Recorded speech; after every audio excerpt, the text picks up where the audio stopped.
President. Thank you.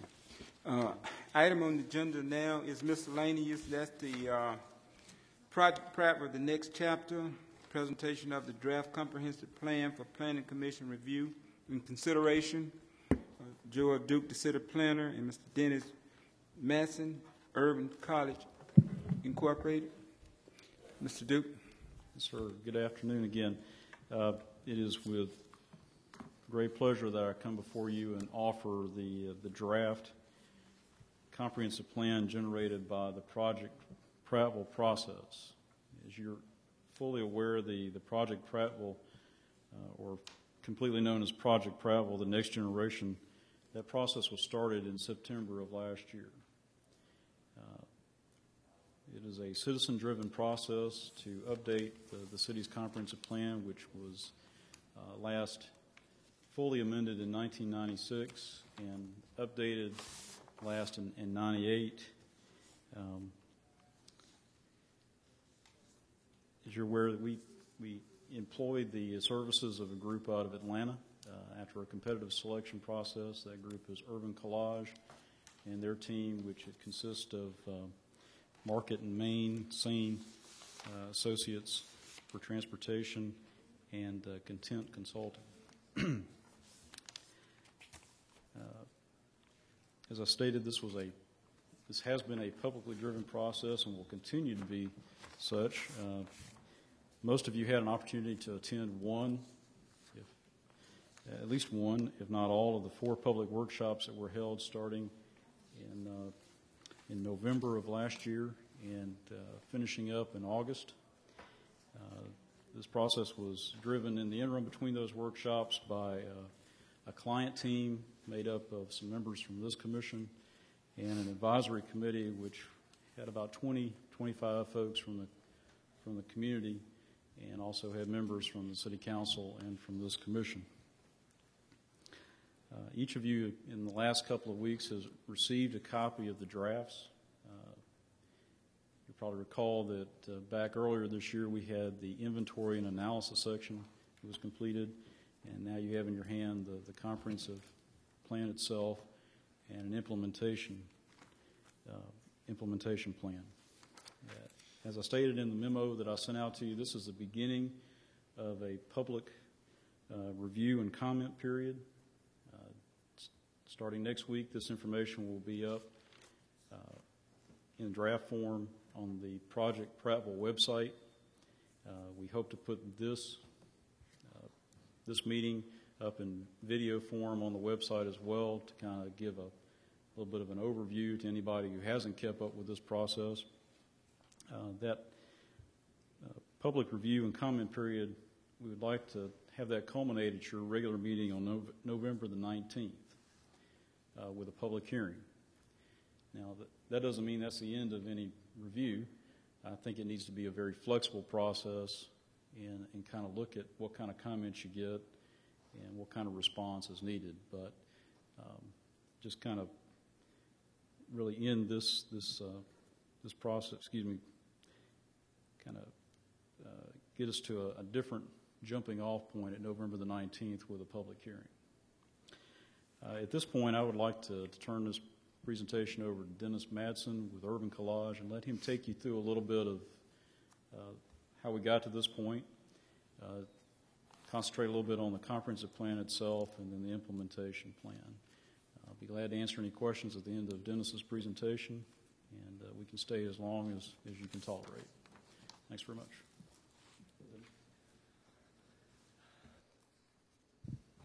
Thanks, Joel.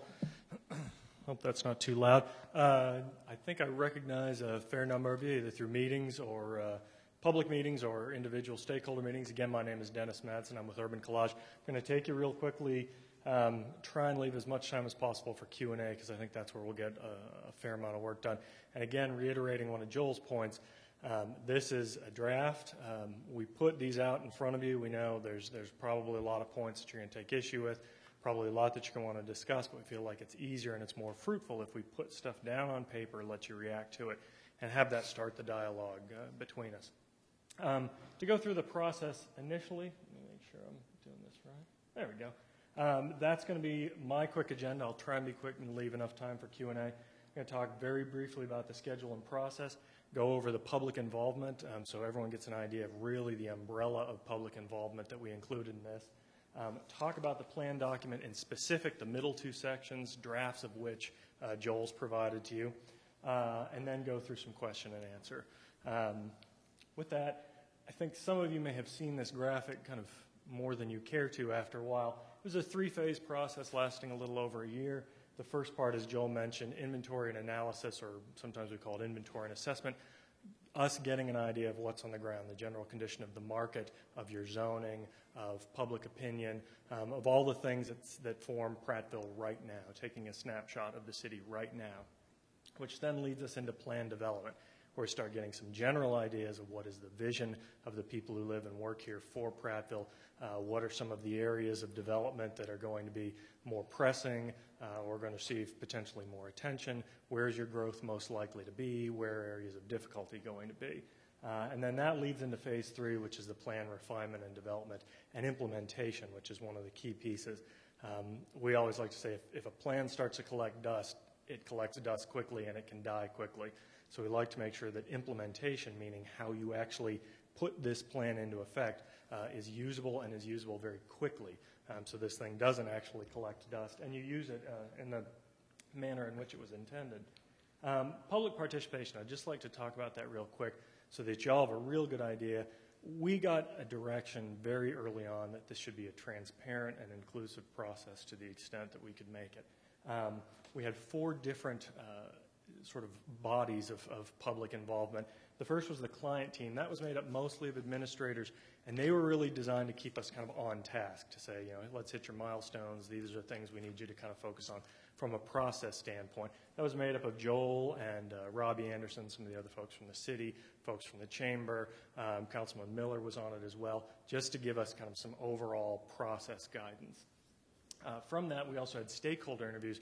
We met with a lot of residents, business owners, other interested parties one-on-one. We usually like to do that just because a one-on-one session gives you opportunity for a little more candor, a little more comfort. You can talk through issues. We did upwards of 30 of those and got a lot of very good comments to kind of give us an idea of what the existing atmosphere was in Prattville. Then the advisory group. Some of you gentlemen are on the advisory group as well. About 20 to 30 folks that we met with on a regular basis, usually about every other month in between the public meetings. They gave us some very refined direction when we started to get some plan ideas out there and say, this is what we heard from stakeholders, or this is what we heard at public meetings. Can you help us validate that, or can you help us understand it a little better? It was a very key group. And then the general public involvement. Wanted to make sure that this was as open to anyone as we could get, that folks could come to well-publicized public meetings. I think you all saw posters in storefronts. Joel sent out mailers. They did email blasts. I think some folks after a while got to be a little bothered by how much public outreach we were doing. But there's just no such thing as really getting the word out too much. And the website's been a fantastic tool as well. Not only have we used it to notify people of what's going on, but we've used it on a number of occasions to actually get input for people to weigh in either on the compass that I'm going to talk about a little bit more about, some of the vision developing. People would actually go on and interact on the website, and also voting on some of the implementation projects, which is something that just wrapped up. The plan document, basically it's made up of 4 sections. Inventory and assessment, which came out earlier this year. The comprehensive plan, which is that large-scale policy document. Implementation, which is section 3, and that's where everything from section 2 basically is framed out, and these are the steps to make those things happen. And then the section 4 resource manual, which is really all the technical backup. So we're going to focus on the middle 2. Those are the copies that you have in your lap. I've actually got, and I'll show you, a slightly more updated copy.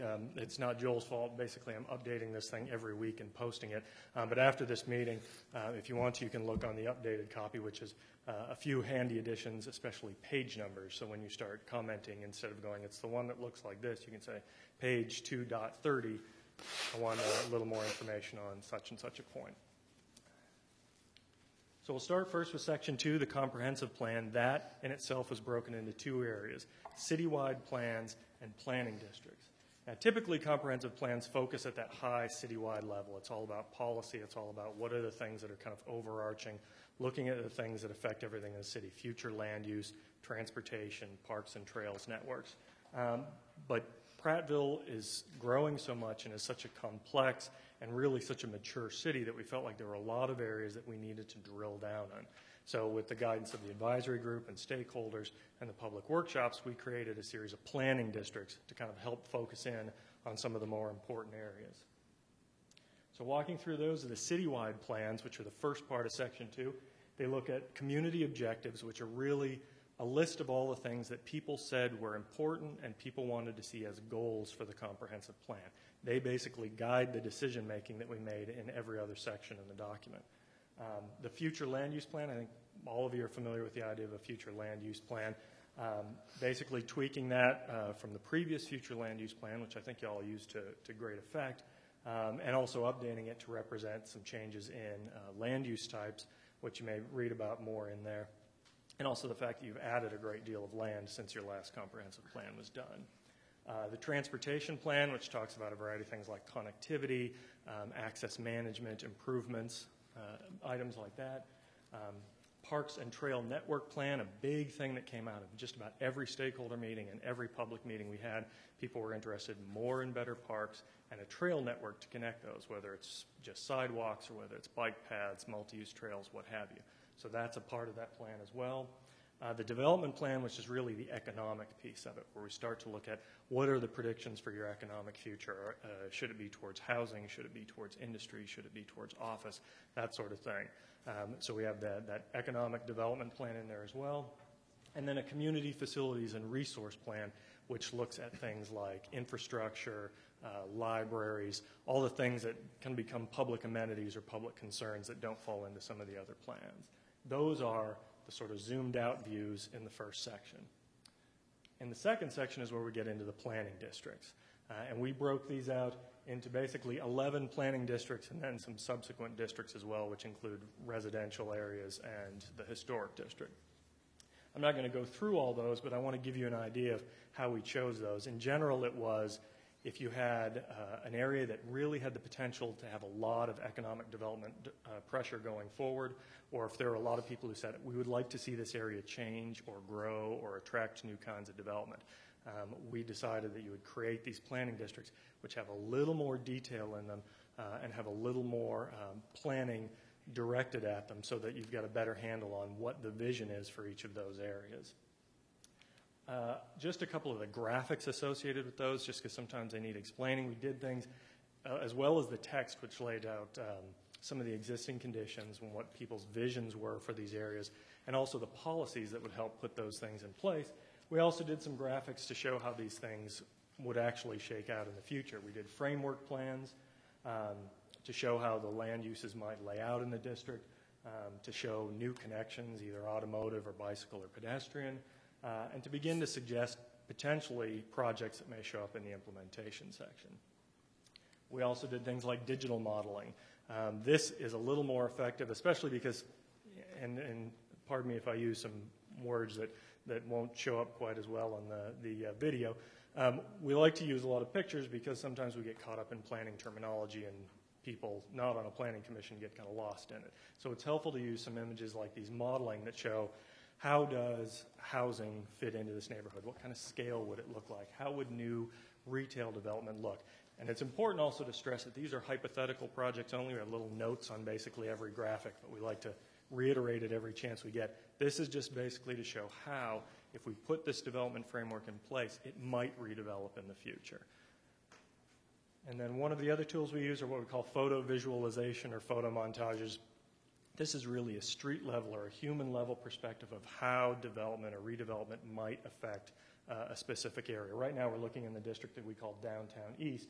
A lot of people talked about doing some upgrades or some redevelopment in that area between the railroad trestle on East Main and the edge of the historic district. And we said, well, based on what we've discussed, based on new types of housing, based on different types of retail, how might it develop over a period of time? And so we basically show an image that is updated to show how that development might occur.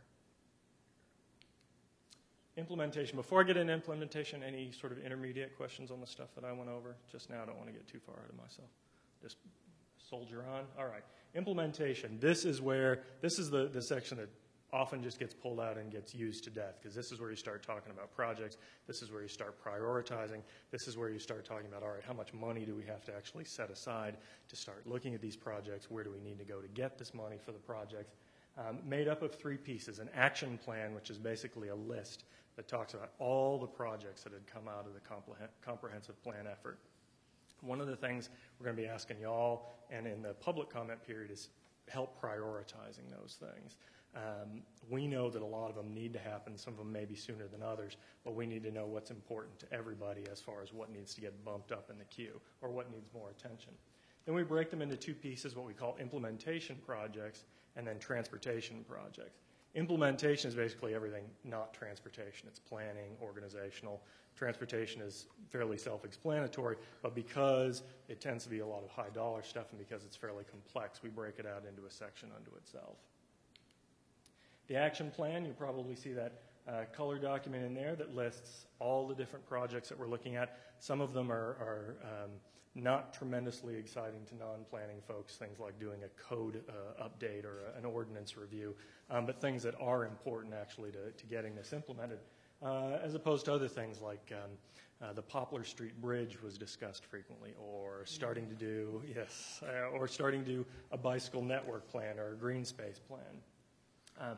So the order that you see on this, well, you won't see it on here quite so well because it's a PowerPoint, but you'll see it in your document. That order may change as we start to get feedback from y'all. And in the final document, it's likely to be somewhat different. This lists implementation projects, transportation projects, and does it by type and priority, and it also suggests a measure of success, so that one of the things we recommend is that as you go through this comp plan effort, every year you go back and say, all right, what have we done and what haven't we done? Are we on task? What are we missing? Where are we falling down? And so we suggest these measures of how do we say that we finished this, or how do we measure a level of success. So it's not just, well, we kind of think this is done, so we'll cross it off our list and keep going. Try to give some kind of concrete milestones for measuring whether or not you've moved through this the way you want to. The implementation projects we break out into several pieces: capital projects, economic development projects, that's things like recruiting industry or recruiting hotel growth. Doing organizational projects, that's things like setting up a regional recreational center study group. That would be an example of an organizational. Planning, that's maybe taking this effort and starting to zoom in on some specific neighborhoods and doing neighborhood plans. And then regulatory, that's things like looking at, do we need to update our ordinances, our zoning ordinances, to make sure that what we want to do in the comprehensive plan is actually feasible. And then transportation, wrong direction. Transportation, broken out into several different pieces. Capacity, I think that's fairly self-explanatory what that involves. Operations and safety. Street connectivity, that's frequently either improving or making new connections within the street network. System management, which is improving signal timing, and what we call access management, say reducing curb cuts and things like that. And then ITS, which is predominantly technology, a lot of fiber optic cable installation that frequently has to get coordinated with this. I just skimmed over the entire implementation piece pretty quickly. There's a lot in front of you if we want to discuss, but I want to talk really quickly about the next steps. As Joel mentioned, we're going to do an online comment period for a month at least, with the target of the 19th, where we come back and kind of absorb it all. We're going to take comments. We know, again, this is a draft document. If you guys don't give us any comments or don't suggest any changes, probably means not that we're really smart and really good, but that y'all didn't read it. Because I know there's going to be comments and things in there. It's just the nature of the business, and we hope that there's some refinements that you can give us. After that, the end of the comment period, we'll continue to refine and review and then submit what we hope would be the final document back to you after that. And then from there, if we're lucky, adopt the plan. And with that, I think Joel, whatever questions I can't answer or are too hard, I'll pass off on Joel. I just covered about 14 months of ground, so I know it may take you a second to formulate some questions if you have them. You take us a while to look over and absorb what you said. Absolutely. And if you want a little more updated one, we're posting frequent updates on the Project Prattville website. I pass them through Joel, especially the iteration that's up there now. a little bit easier because it has page numbers. We didn't put them in on this one mainly because I'm shifting pages around so much they start to get out of order. But this one becomes a little easier to reference because you can say page 2.30, I've got a comment or question about this. A few little extra added graphs and things as well. We hope to have the appendix up in the next couple of weeks for any of you who are really interested in drilling down on kind of the detailed transportation stuff, or if you want to see more on the compass that we discussed in the public process. We'll have that up, and then we're going to put the implementation or the inventory and assessment report back up as well if folks want to go back and cross-reference that too. Is it available? Excuse me. Is it available in a PDF file? Yeah, they'll all be downloadable PDFs, and I try to break them apart in sections because this document in one piece is about 100 megabytes. So I try and break them down to be at least less than 10 megabytes if I can fit it that way, just so that they don't crash your computer when you try and download them. I got to go, but that was an excellent presentation. Oh, thank you. Thank Appreciate you. it. I have a question. Sir. What is the fastest growing area in the city as of now? And also in your meeting were any people attending from the PJ, police jurisdiction? From the which? Police jurisdiction. We had, I believe, a couple of folks actually on our list from police, yeah. We had a couple come in. We did not do a stakeholder interview with them, but we had a few folks weigh in at the public meetings from police. As far as answering the first part second, fastest growing area, I think it's, as far as a retail standpoint goes, I think it's still Cobb's Ford, East Prattville by the interchange. Still has probably the most development pressure, but I think if you start looking residential, in our estimation, it's moving north, up along the 65 corridor, and out into the unincorporated portion of the county north of Prattville. I mean, right now, economically speaking, nowhere is growing really fast just because of the downturn. But if you had to point it at certain areas, it would still be East Prattville and north up the I-65 corridor. Well, with that kind of growth, what is the magic number before we start looking at a transit system in the area? A transit system? Well, it'll be quite some time before you start talking train, obviously. But we've actually got a few suggestions in the implementation piece to start looking at buses, potentially shuttles to downtown. Someone came up with a very good idea. We hadn't thought of it. This is the great thing about public comment. Someone said, well, you know, the military base has a lot of folks. We like to attract military residents up here. They have very regular schedules. Rather than have to worry about running a 3-hour-long bus loop, you could actually run a much narrower shuttle service. You don't have to worry about going all over downtown Montgomery. You can drop them off at a fairly central location. That's something to look at as far as a pilot program goes. So you could have transit in the next couple of years in some format like that. One of the other things we heard was last year when you had the sort of insane gas prices, kind of an impromptu park and ride lot popped up in the, I think it was the food, right out near McQueen Smith and Cobb's Ford. You had folks actually kind of coming together to do park and ride to get down to Montgomery. So we know there's some pressure there, and there's some willingness to do things like that.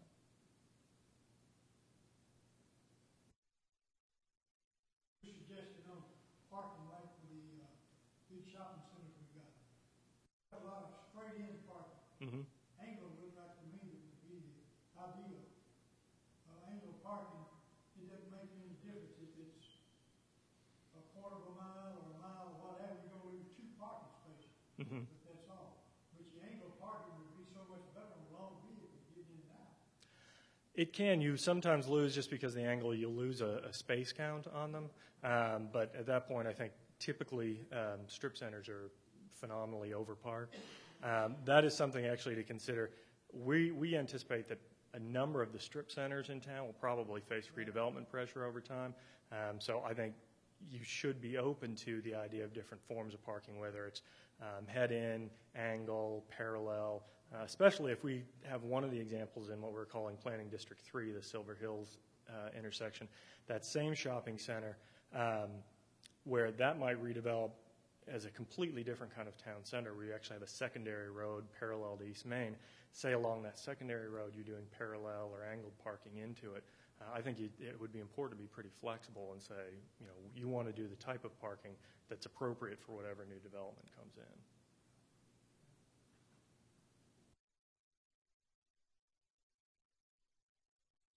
Now, this is certainly not the last comment opportunity, as Joel mentioned, so I think everyone either has my email or knows how to get it.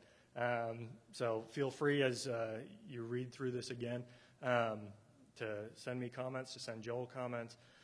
We're going to be listening for the next month.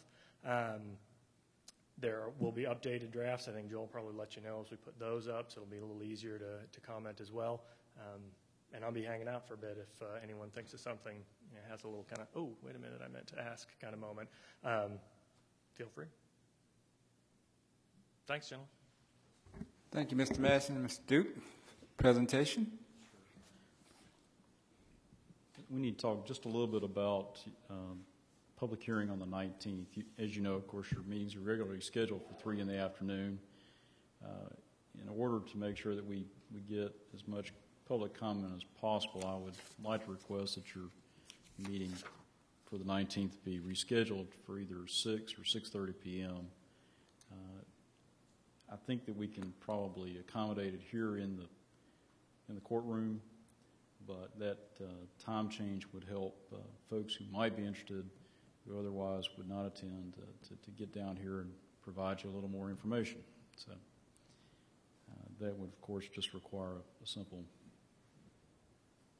change by either the chair or somebody else making a motion. Do I have any comments from any commissioners on the meeting at 6:30? Whichever one you choose would be fine. Chairman, I'd say 6 o'clock. Mr. Chairman, by the 19th, the time will have changed. Yes. It'll be dark for 2 hours by then, but that will give us an opportunity to allow some of the citizens that may work to come down, maybe just have that one meeting at 6 o'clock. But that's what time our council meetings begin, so it's a traditional time to start evening meetings. Thursday. That's right. It'd be the third Thursday, the week before Thanksgiving, and 6 o'clock would be great. Thank you. I'll second that. That was in the form of a motion, Mayor? Yes, sir. Thank you. And on Friday the 30th, that's the candy walk, and this is when you'll have thousands of people down here at 4 o'clock. But they'll be interested in getting Halloween candy, so I guess we ought to stick to the 19th. Okay. You second it, Mr. Yes, Smith? sir. I'll second. All right. All in favor, let it be known by raising your right hand. Motion carries. So there we have Mr. Duke. The other item that I thought I would point out is as we receive comments, what we're going to do is try to address those if we can.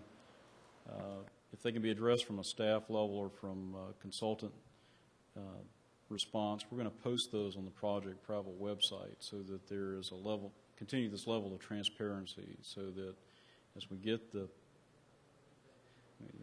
we get these comments answered as quick as possible. It's possible that we'll have a number of comments that really have to do with substance that will require a decision by this body, and we will hold those until the Planning Commission has had a chance to respond to those. What I mean by that is the comments that might require a consideration of an amendment to this draft. So we will not make those changes. We'll just try to address questions that can be addressed within the framework that's already set out. With that, Mr. Gardner, thank you very much, and we appreciate your time. Thank you. Any more comments from any commission?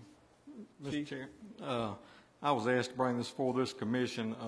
Throughout the whole state, Jeff State, Safer Homes of Alabama, in partnership with Prattville Fire Department, this October the 24th at Home Depot, there will be the City of Prattville's life safety trailer out there. The kids are more than welcome, all ages. That'll start at 10 until 11. At 11, there will be a live demonstration side by side of a sprinkled room and a non-sprinkled room, showing the effectiveness of a sprinkler system in a home. This has helped out. It's already proven itself in other areas. A lot of people go ahead and just put them in on their own. This is not a push by no means for a code. This is about life safety and bringing down the 3,000 plus deaths in the United States, which is our main goal as a fire department, is life safety. That's October the 24th, and it starts at 10 a.m. At Home Depot. Thank you, Mr. Chairman. Any question for the chief concerning the sprinkler system? You right? Any more comments? All right. Do I have a motion to adjourn? I move, so moved, Mr. Chairman. Second? All in favor, let it be known by raising your right hand. Motion carried. Meeting's adjourned.